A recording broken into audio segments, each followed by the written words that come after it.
What's going on, guys? NealGuides here. Welcome back to another video. Now in today's video we've got the 3-1-4-2, the Blitz tactic from last year, the video you've all been waiting for, the most attacking formation in FIFA 20, a 6-striker deadly formation to guarantee a comeback and to guarantee your goal. If you're behind, this is the formation to come back. This is the formation if you're losing 3-1 or you're losing 2-0 or you need to get a goal.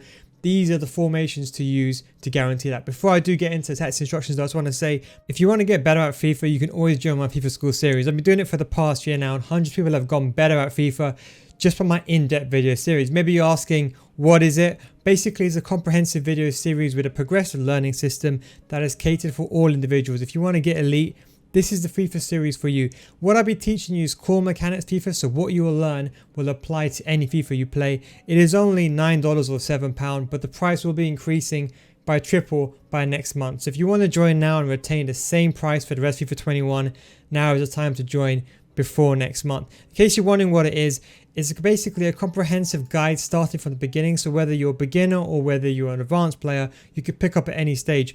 I can guarantee you'll get better at FIFA or your money back. There's comprehensive video series I go through everything, explaining how to defend, how to attack, how to L1 trigger. You can see some of the videos as an example, and these videos like go up to an hour long, so the complete in-depth videos. As there's a progressive learning system, so if you just join it and you watch it along, you'll naturally become better at FIFA. As I said, money back guarantee. Try it for a month. If you don't get better, I'll give you your money back. That is my guarantee. As I said, this is the final month for you to join, so go check out. Link will be in the description. Patreon.com/NealGuides.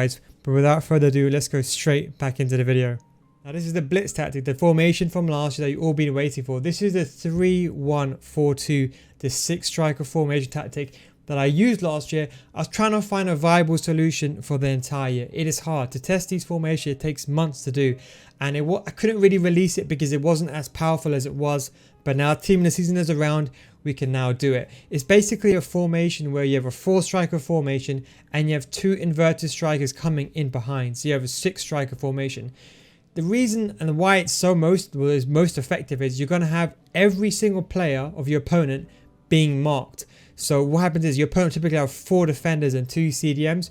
You got 4 strikers and you got 2 inverted wingers. So basically you have a majority and numerical advantage up front. If he makes one mistake, you can guarantee a goal. This is the only formation that can be used to almost guarantee a goal. It doesn't matter if they're the best defender in the world. It doesn't matter if they're parking the bus.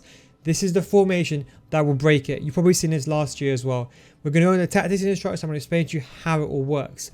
So the first thing is the tactics and instructions are extremely important, but so are the D-pad tactics. As you can see on the screen, if you press up on the D-pad, we're going to activate. Now all the attacking tactics we're going to activate, and it's very important you do all of them. We want hug the sideline, so our left mid and right mid, when they do go forward, they're so wide they're dragging my opponent's left back and right back out of position and creating more space for inverted wingers to run forward to be completely unmarked running down the wing. We have get into the box. When you're in a cross type situation, you have additional players getting inside the box. You have the extra strike option as well. So when you have the ball, when you're attacking, you have one of your inverted wingers becoming a striker. So you end up having 5 strikers sometimes in the middle. It's such an OP formation. And then we have attacking fullback. So it doesn't really make that much of a difference, but we've activated it anyway, just in case you do use another variation of it. But every single attacking tactic has to be used, if that makes sense, has to be on. Don't forget the D-pad tactics are like light switches. As soon as you turn it on, they remain on for the entirety of the game. That is part 1. Now part 2 goes over to the tactics. So how does it actually work? So what we want to do is you want a system where you can be very attacking, but you don't want to go all out straight away. So we go in pressure and heavy touch. The reason why is, or press after possession loss. You can use either, it's completely up to you. The reason is you can activate team press using your D-pad tactics. So you might be, for example, 1-0 down and it might be 70 minutes to go. Maybe you don't want to go gung-ho, maybe go all out attack. Maybe you want to be very, very attacking. So maybe you don't want to go complete press crazy. So use one of these by default. Then the defensive width, we have gone with 4. The reason why is when you're defending, your back 3, what happens is your back 3, they basically split up. So your left centre back and right centre back become left backs and right backs, and you've got one central centre back and a CDM just in front. Therefore, you have stability. 4 is a good balance because you're not too far out on the counter attack, and also you're more rigid enough so if your opponent does try to counter with a 4-striker formation, you're going to be compact in the middle. Depth, complete all forward. We're going to 10 depth. We want to be high with the pitch as possible. We want to win the ball back further up the pitch, and plus when you're building up the play, you want your strikers to be outside your opponent's box. You want to create loads of confusion and pressure. You see, when your opponent has 6 strikers, which then bear in mind, they're never going to see anyone use 6 strikers. If you've got 6 strikers outside your box, you have no choice but to panic. And that's the whole idea with how this formation works is you're being so fast, you're being so quick that your opponent doesn't have time to think. So if he does make a mistake, he's screwed. If he doesn't make a mistake, he's screwed anyway because you have too many players going forward. So his only choice is to defend. He can't counter. If he tries to counter, he'll just get done himself. Then defensive style, this is where it all changes. We have gone with fast build-up play. The reason is, as soon as you get the ball, you want these 6 strikers to be running at your opponent like there's no tomorrow. Even if he's wasting time and you get the ball back, you're going to have 6 strikers running it up against his back line. So at the very least, you're going to have 4v6. So you're going to be happy there. If he's got his 2 CDMs to stay back while attacking, it's a 6v6. And you have that center mid as well to have the additional playmaker role. So what happens a lot of the time is you'll have the ball with your center mid and then you have the 6 strikers up front. So he'll be manually selecting with his CDM or his cam trying to get the ball off your center mid, and that's just going to create more space in behind. And fast build up play, what that means is these guys are all going to be running forward. That's why fast build up play is really, really important. Not long ball. Long ball is a more conservative approach, but this, you want to create confusion. You want every single player to be running forward quickly, and that way you can gain possession, gain territory, and that way you can attack very, very easily. Now with the width, now we've gone with 2. It's important you have 2, and this is why it took a long time to make this formation. It was hard to create a balance because the attack awareness wasn't as good as it was last year. What you get away with the gold team, you couldn't get away with this year. So that's why I couldn't release it immediately. There was a lot of testing. Probably seen me use a 4-3-1-2 trying to replicate it. I couldn't. But now with team season players, you can do it. So the width of 2 means that your entire team is going to be narrow. So what happens is that your front 6, what in theory happens is you have like basically a front 4 like that. And then you have your left mid and your right mid, or your left center mid and right center mid, they kind of go wide. So what happens, it becomes a kind of a 6 striker formation, and then these guys with the extra striker D-pad tactic, they end up becoming strikers. So they go free roam, but the way they work is they randomly go forward, so your opponent can't predict it. You see, they don't just stand there stagnantly. When the player makes a movement, they start going inwards on their own because they have the cut inside instruction. So that's why it's really, really important you want the width on 2. Now, why you have hug the sidelines as well is, you see, when this left center mid and right center mid, when they are on hug the sidelines, they are going to be so wide. So your opponent's backline is going to be stretched.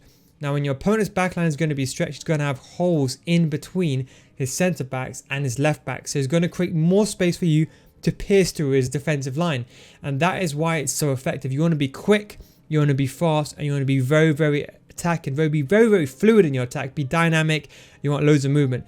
That's why it's really, really important. So hug the sidelines means your left center mid and right center mid will be wide as possible, and then you're going to have a situation, you're going to have 4 players versus 2 of his players, and that is where you really pierce his defense, because if you go behind his CDMs, he's got no choice. He cannot defend. Even if you have the best player in the world defending against this, there's nothing he can do. If he tries to run back with his striker, you can't rely on AI to defend against this because there's too many players moving. And with too many players moving, it's easier to make a simple through ball. As you can see, this guy tried doing it. Simple through ball in behind one of my inverted wingers just comes inside, and it's very simply an easy goal. So that's why it's really, really important to use a 2 width. So you're very, very narrow normally.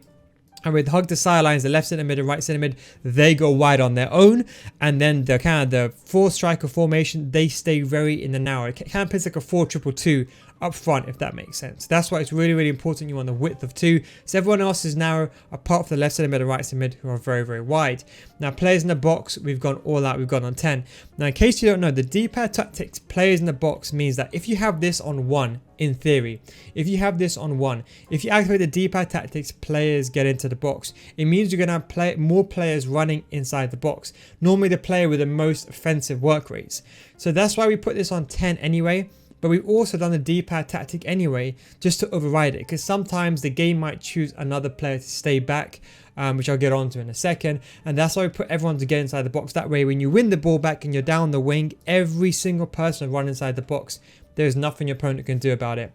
Corners and free kicks. Now, this is the the rare time you'll see me put this on maximum. Now, the reason why the corners are on 4, or so should I say 5, don't put it on 4. It has to be 5. When you get a corner, as you can see in this clip, if it's on 5, every single player will be in the box and your opponent can't do anything about it. Naturally, by default, by having 5, every single player will be inside the box, and now your opponent will have to man mark those players. So his AI sends everyone inside the box. If you look at the radar right now, you can see all my players inside the box, and you can see all of his players also inside the box. So I have one player outside the penalty box that can be there to distribute the ball. As you can see, I passed to him, but every single person is inside the box. So that way you can't have someone trying to counter. So even if your opponent has someone on stay forward, they won't stay forward because your corners are on 5. And even if they do, you're going to be all out attacking anyway. So that's why it's really important you put this on 5. This is the only time I'd recommend putting this on 5. That way you're forcing him to be on defensive. The whole idea behind this formation is you're forcing your opponent to be defensive. If you're the one who have the ball and you're attacking, your opponent has no choice but to be defensive. He can try his best to defend, but it's up to you to work the spaces. And with these tactics available, I'll be honest, any player, even doesn't matter if you're bronze, silver, gold, or elite, any player can just has to find the run. That's all you do. You just have to find the run. And that's where we've gone it with. The free kicks, you can put it on maximum if you want. It's completely up to you. But I pass my free kicks anyway, so it's completely up to you on how you want to do that. Then going over to, now this is where it gets a bit complicated. Now, there's 3 centre mids, or 3 centre backs, should I say. So 3 centre mids, 3 centre backs. They have to be fast.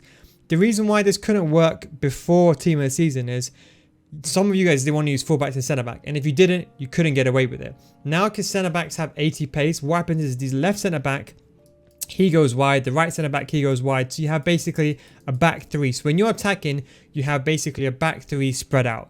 And that is why we're going with the width on 4, because I don't want them to be too spread out, but I want them to be enough just to contain and act as a visual deterrent. That's the reason. Then you're going to have your CDM on stay back while attacking. So even if you lose the ball, let's say these 4 players all up. Let's say, for example, you have the ball with Blanc, okay? And let's say we just CDM, you lose the ball. Even if you lose the ball, you still have 1, 2, 3, 4 players to recover.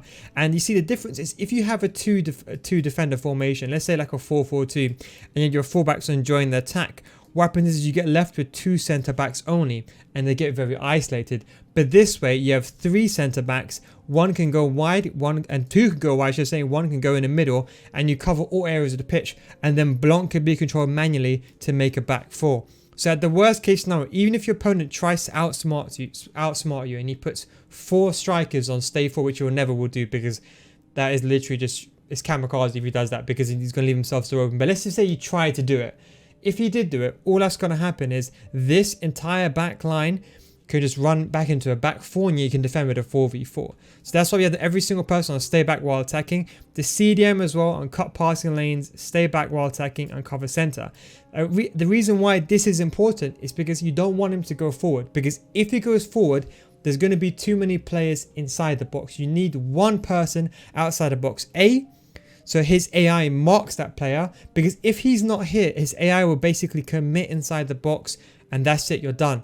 Then you'll have no one outside the box. If you lose the ball, he can easily counter you too easily and too quickly. That way, by having someone outside the box, you distract him, but his AI players will have to man mark him, like his cams and his strikers, and that way you create a big difference, because what happens is the pitch gets split up. So you have basically your CDM and your 3 centre backs on one side of the pitch, and you have your front 6 on the other. So you have a massive difference between them. So it basically splits your opponent's team as well, and that's why the formation works very, very well. So we have him on stay back while attacking, cover centre, cut pass. If you are very good at defending, this is only if you're like elite 2+, you can leave him on balance. But even myself, I'd recommend putting him on stay back while attacking.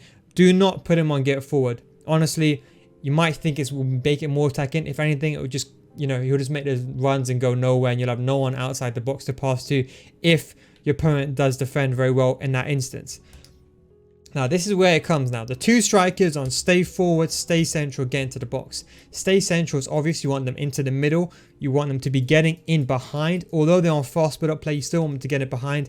Now, you may want to pass the ball to their feet, but even then, just by them getting in behind, they'll be dragging defenders. Let's say your opponent's got defenders. If this player gets in behind, you'll be dragging defenders with him, and that gives space for your other players to cut inside as well. That's why it's really, really important. So we have them on get it behind and stay forward.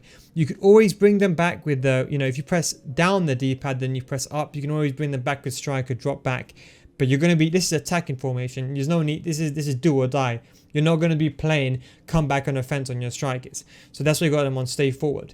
Now the left left forward and right forward, or in this essence, they call them the center mids. These are the left forwards and right forwards. Ignore what this says. They are basically left forward and right forwards.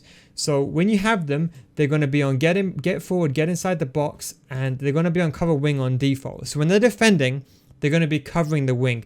That way, if you do get countered, they can cover the wing. But the benefit of that is when they're defending and they transition to attack, they run from a wing position and they run inwards. And that's the key. When they're on get forward, they make those darting runs inward and your opponent can't do anything about it. Because if you think about it, this guy's going to be running down the wing. These two are going to be in the middle and these two are going to run inwards. Your opponent won't know what's coming towards them. That's why the formation works so well, because there isn't a system to defend. If your opponent uses a 5-4-1, it's even better for you because you're going to have more space in behind. So there's no system to actually defend against it. The only way your opponent can defend against this is if he's a top tier defender, and even then he's bound to make some slight decision that might, you know, be a pitfall on his side, and you can easily exploit that. So that's why it's really, really important that he's on get forward. They'll be running forward, they'll be getting into the box, and that's it. Leaving interceptions, forget free roam, is pointless. This is where the striker, you know, the instruction, extra striker. Now the extra striker is what turns one of these guys into like a center forward at a time. They will both interject. So what happens is, the way this tactic will work is, if you combine that D-pad tactic with these strikers, it's very important you do that so they make those runs unmarked in the middle. And that's why you're basically, these guys, they'll occupy your opponent's back four, and these guys would be kind of roaming free anyway. So there's no point putting free roam. And if you do put free roam, sometimes these guys will just go out wide. So it's pointless. Leave them on balance, let them stick to the position, let them cut inside manually. Now, these guys are actually your left mid and right mid. So both your left center mid and right center mid are actually your left mid and right mid. And this is where hug the sidelines is important. If you don't use hug the sidelines, they'll basically attack somewhat like this. But with hug the sidelines, what happens is these guys go wide as possible, and these guys, they cut inside and they get forward. That's how you make the front four. So the front four is actually made with these guys, not with these guys. That's the kind of the biggest mistake, because the formation is laid out a bit differently and it plays differently if you use it in game. But with these instructions, it acts differently. So you're probably thinking, okay, so why is it on cut inside and get it behind? Well, even though they're on hug the sidelines, you still want them to still cut inside.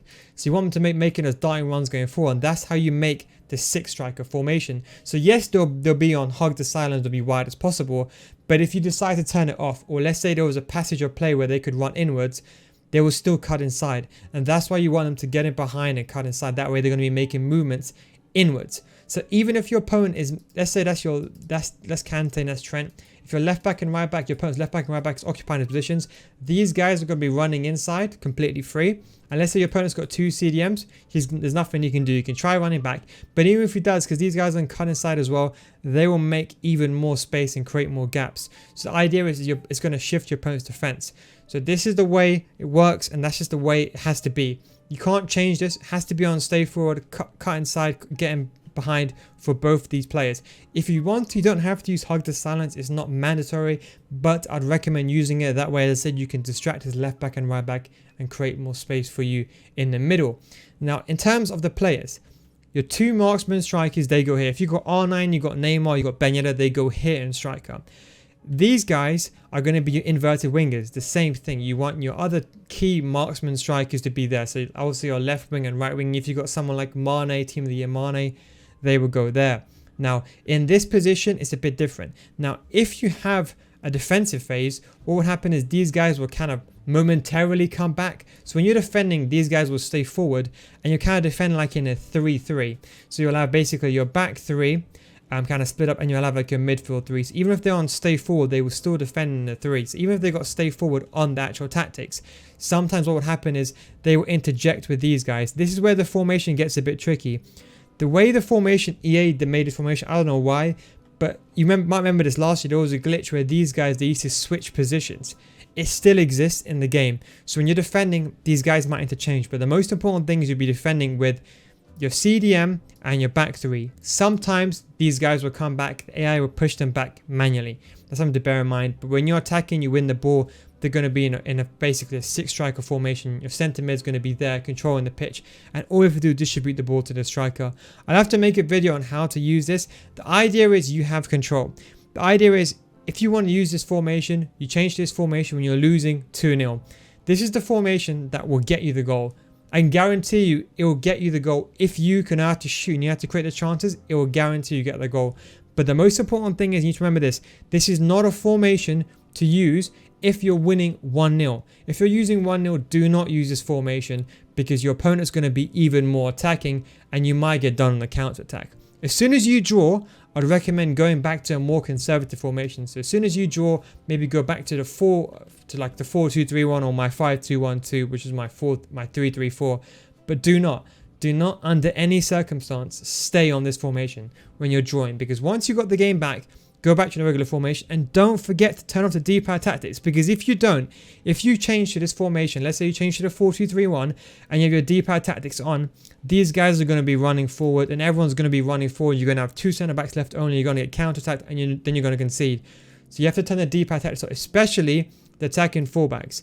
Turn the attacking fullbacks off. Your question maybe you might ask is, well, hang on, since it's a 3 defender formation anyway, should I just not turn the attacking fullbacks off? Because you see, attacking fullbacks only work when there's fullbacks in place.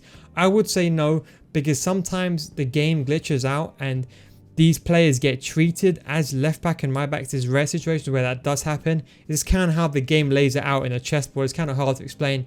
That's why I would say leaving it on. But if you do change formation, don't forget.